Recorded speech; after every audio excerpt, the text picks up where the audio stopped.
ప్రవీణ్ని pastor అనే కాదు, దేశద్రోహి అని కూడా పిలవచ్చు. ఎందుకంటే ప్రవీణ్ బహిరంగంగా భారతదేశాన్ని, భారత ప్రజలని, వారి మనోభావాల్ని దెబ్బతీస్తూ ఎలా మాట్లాడాడో మచ్చుకకి కొన్ని వాక్యాలు వినిపిస్తాను.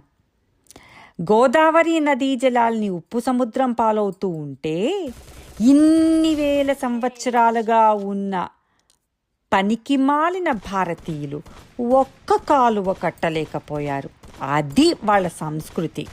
కానీ ప్రవీణ్ యొక్క నాయకులైన ఎవరు వాడు? తెల్లవాడు 200 సంవత్సరాలలో మన ప్రాంతాన్ని సుభిక్షంగా అన్నపూర్ణగా మార్చేశాడు అని ఓపెన్గా, పబ్లిక్గా భారత ప్రజల్ని తిట్టి తెల్లవాడిని పొగిడాడు. అసలు ప్రవీణ్కి బుర్ర ఉందా?